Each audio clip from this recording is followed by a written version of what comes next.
सफला एकादशी। युधिष्ठिर ने पूछा, स्वामिन, पौष मास के कृष्ण पक्ष में जो एकादशी होती है उसका क्या नाम है, उसकी क्या विधि है तथा उसमें किस देवता की पूजा की जाती है, यह बताइए। भगवान श्री कृष्ण ने कहा, राजेंद्र, बड़ी बड़ी दक्षिणा वाले यज्ञों से भी मुझे उतना संतोष नहीं होता जितना एकादशी व्रत के अनुष्ठान से होता है। पौष मास के कृष्ण पक्ष में सफला नाम की एकादशी होती है। उस दिन विधि पूर्वक भगवान नारायण की पूजा करनी चाहिए। जैसे नागों में शेषनाग, पक्षियों में गरुड़ तथा देवताओं में श्री विष्णु श्रेष्ठ है, उसी प्रकार संपूर्ण व्रतों में एकादशी तिथि श्रेष्ठ है।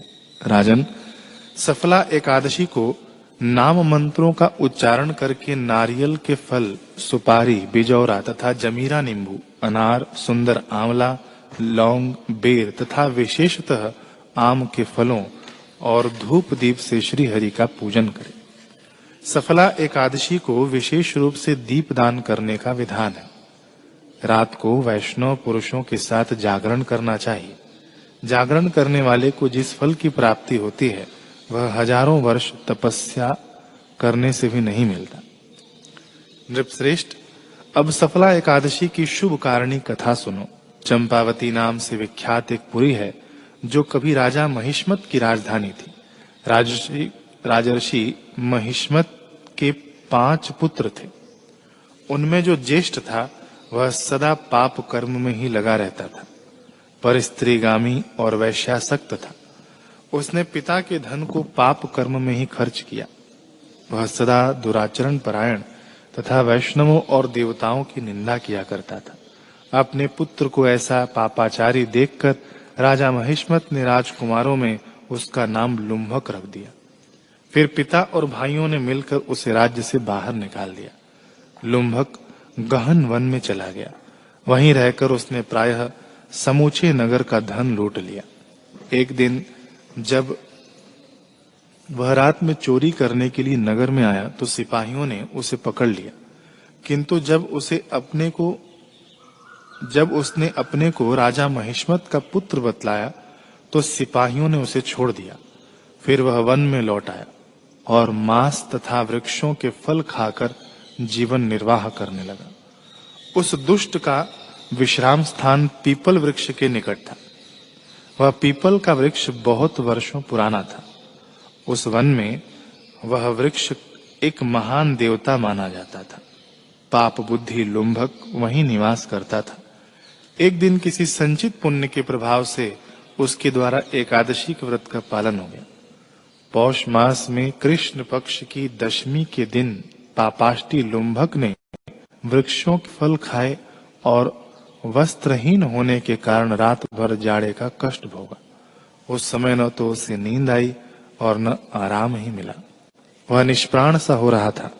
सूर्योदय होने पर भी उसको होश नहीं आया। सफला एकादशी के दिन भी लुम्बक बेहोश पड़ा रहा।